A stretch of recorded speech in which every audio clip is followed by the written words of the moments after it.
ভোটের প্রাক মুহূর্তে ভোটার লিস্ট থেকে একই পরিবারের ২৪ জন ভোটারের নাম উধাও।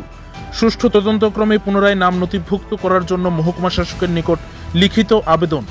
রাত পোহালেই ত্রিস্তরীয় পঞ্চায়েত নির্বাচন, আর এই নির্বাচনের প্রাক মুহূর্তে উত্তর ত্রিপুরা জেলার পানিসাগর ব্লকের জলাবাসা গ্রাম পঞ্চায়েতের ৩ নং ওয়ার্ডের একই পরিবারের ২৪ জন ভোটারের নাম ভোটার লিস্ট থেকে উধাও হওয়ায় ঘটনায় তীব্র চাঞ্চল্য ছড়িয়েছে। জানা গেছে, স্থানীয় ওয়ার্ডের সত্যেন্দ্রনাথ পিতা নগেন্দ্রনাথের পরিবারের ২৪ জন ভোটারের নাম ২০২৪ ত্রিপুরা পঞ্চায়েত ভোটার তালিকা থেকে বাদ পড়ে যায়। এ মর্মে ঘটনার সুষ্ঠু সমাধানে ও পুনরায় নাম নথিভুক্ত করার জন্য পানিসাগর মহকুমা শাসকের নিকট লিখিত আবেদন জানিয়েছেন সত্যেন্দ্রনাথ ও তার পরিবারের লোকজন। এদিকে সত্যেন্দ্রনাথ জানান, পূর্বসূরি থেকে পানিসাগর জলাবাসা এলাকায় বসবাস করছেন ও ভোটাধিকার প্রয়োগ করে আসছেন। গত ২০১৯ সালের পঞ্চায়েত নির্বাচনে জলাবাসা গ্রাম পঞ্চায়েতের ভাগ নং ১-এর সিরিয়াল নং ৩৪৯ থেকে ৩৬৯ পর্যন্ত তাদের নাম ছিল। অনুরূপে ২০২৩ বিধানসভা নির্বাচনেও ভাগ নং ৩১-এর ১ থেকে ২১ পর্যন্ত তাদের নাম ছিল, কিন্তু চলতি পঞ্চায়েত নির্বাচনে তাদের নাম না থাকায় তারা চরম দুশ্চিন্তায় পড়ে যান।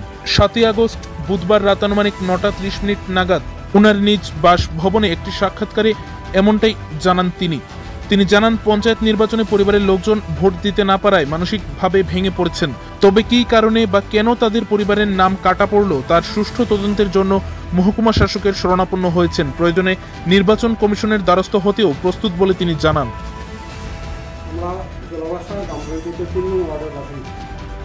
দীর্ঘদিন থেকে আমাদের পিতামহ থেকে শুরু করে দীর্ঘদিন থেকে আমরা উত্তরাখণ্ডে বসবাস করে আসছি। বিগত দিনের ভারতীয় সংবিধানের নিয়ম অনুসারে যে এতগুলো নির্বাচন অনুষ্ঠিত হয়েছে, সব নির্বাচনে আমরা আমাদের ভোটাধিকার প্রয়োগ করেছি। বিগত ২০১৯ গ্রাম পঞ্চায়েত যে নির্বাচন হয়েছিল, ওই নির্বাচনে আমাদের সিরিয়াল নাম্বার ছিল ৩৪৯ থেকে ৩৬৯। গত ২৩ বিধানসভা নির্বাচনে ৩১ নং ভাগে সিরিয়াল নাম্বার ছিল ১ থেকে ২২ পর্যন্ত। গত লোকসভা নির্বাচনে আমাদের ৩২ নম্বর ভাগে সিরিয়াল নাম্বার ছিল ২০ থেকে ৩৮ পর্যন্ত। কিন্তু আজ বর্তমান আমাদের ত্রিপুরা রাজ্যে পঞ্চায়েত নির্বাচন অনুষ্ঠিত হতে চলছে। যখন ভোটার স্লিপ সবার ঘরে ঘরে পৌঁছে দেওয়া হচ্ছে, আমরা অপেক্ষা ছিলাম আমাদেরও ভোটার স্লিপ ঘরে পৌঁছবে, কিন্তু আমরা পাইনি। তারপর আমরা খবরাখবর নিয়ে জানতে পারি এই বর্তমান ভোটার লিস্টে আমাদের নাম নেই। আপনাদের বাড়িতে কতজন ভোটার রয়েছেন? বর্তমানে আমাদের ভোটাধিকার প্রয়োগ করার মতো আছে ২৪ জন।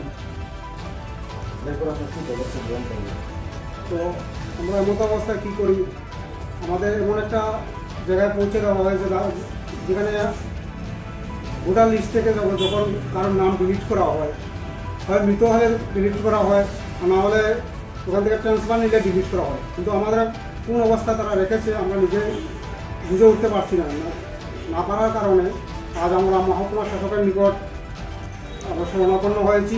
তৎসঙ্গে আমরা ব্লক আধিকারিকের নিকটও আমরা এই কবিতা জমা দিয়েছি এবং পুলিশ স্টেশনে আমরা এই কবিতা প্রতিলিপি আমরা জমা করেছি।